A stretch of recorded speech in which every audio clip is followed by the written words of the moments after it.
संप संपेपर्यंत खासगी बसेसना प्रवासी वाहतुकीची परवानगी देण्यात आलेली आहे। उद्या पोलीस बंदोबस्तात बेस्ट बसेस रस्त्यावर धावणार आहेत। या घडीची बेस्टच्या संपासंदर्भातली अपडेट आपल्यापर्यंत पोहोचली आहे।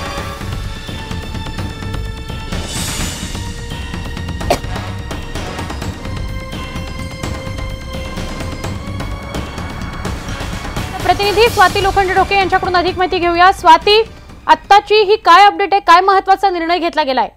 खरं तर ट्रान्सपोर्ट विभागानं परिवहन विभागानं नुकतंच एक नोटिफिकेशन काढले आणि त्यांच्या अंतर्गत ज्या काही खासगी बसेस आहेत कंपनीच्या मालकीच्या किंवा इतर अशा त्या सगळ्यांना प्रवासी वाहतूक करण्याची मुभा दिलेली आहे आणि ही मुभा ही संपेपर्यंत असणार आहे। त्याच्यामुळे ज्या ज्या काही बसेस आपण पाहतो या बसेसमधनं प्रवाशांना प्रवास करता येईल, ही महत्त्वाची बातमी आहे। पण याबरोबर अत्यंत महत्त्वाची गोष्ट म्हणजे बेस्टने कर्मचाऱ्यांचा संप मोडीत काढण्यासाठी आतापर्यंत 2000 घरांना घरं रिकाम्या करण्याच्या नोटीस दिलेल्या आहेत।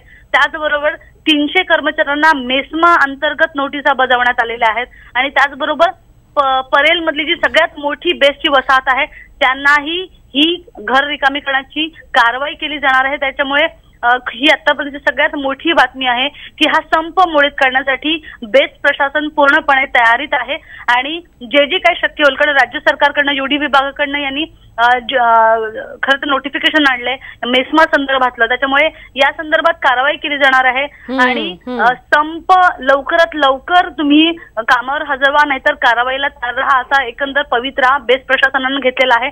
आतापर्यंत ज्या मीटिंगा झाल्या त्याच्यामध्ये कुठेच काही समाधान मिळालेलं नाहीये, त्यामुळे अजूनही कृती समितीनं हा संप सुरूच ठेवलेला आहे। नक्की स्वाती, धन्यवाद आपण ही माहिती दिल्याबद्दल। एका बाजूला आपण बघतोय बेस्ट प्रशासन सगळे संपावर असलेले कर्मचारी कामावर येतील यासाठी प्रयत्न करतायत, त्यांच्यावर कारवाई सुद्धा केली जाणार आहे आणि दुसरीकडे मात्र प्रवाशांना त्रास होऊ नये म्हणून पर्यायी व्यवस्था सुद्धा करण्याचा प्रयत्न बेस्ट प्रशासनाकडून केला जातो आहे। दरम्यान बेस्टच्या संपात आता उद्धव ठाकरे स्वतः लक्ष घालणार आहेत अशी माहिती मिळतेय। उद्या मराठवाड्याच्या दौऱ्यावरून परत आल्यानंतर उद्धव ठाकरे स्वतः बेस्ट कामगार सेनेसोबत बैठक घेणार आहेत असं कळतंय। आदेश देऊन सुद्धा संघटनेतील कर्मचारी कामावर रुजू न झाल्याचं संघटनेनं मान्य केलेलं आहे। बेस्ट कृती समितीनं अपमानास्पद वागणूक दिल्याचा आरोप सुद्धा त्यांनी केलेला आहे। त्यामुळे उद्धव ठाकरे स्वतः या सगळ्यामध्ये लक्ष घालणार आहेत। मराठवाड्याच्या दौऱ्यामधनं उद्या ते परत येतील आणि त्यानंतर या सगळ्या प्रश्नावर ते लक्ष केंद्रित करतील असं सांगण्यात येत आहे। बुलेटिनमध्ये जयपूरहून थेट प्रक्षेपण राहुल गांधी किसान रॅलीमध्ये बोलतात। आपको डरने की कोई जरूरत नहीं, मुकाबला देखिए सीधी सी बात है, या मेक इन चाइना होगा या मेक इन इंडिया होगा। नरेंद्र मोदी जी ने 5 साल वायदे किए, किसान के कर्जा माफ का वायदा किया, हमने 2 दिन में करके दिखा दिया। 4.5 साल में नरेंद्र मोदी जी ने एक काम नहीं किया, जो उन्होंने 4.5 साल में नहीं किया हमने 2 दिन में करके दिखा दिया।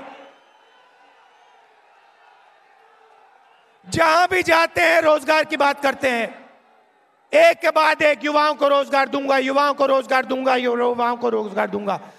थक गया है हिंदुस्तान का युवा। आपने नोटबंदी की, आप जीएसटी लाए, राजस्थान और हिंदुस्तान के छोटे दुकानदार, स्मॉल एंड मीडियम बिजनेसेस को आपने नष्ट कर दिया, खत्म कर दिया। यासह या बुलेटिनमध्ये आपण इथेच थांबणार आहोत। पहा फक्त न्यूज 18 लोकमत।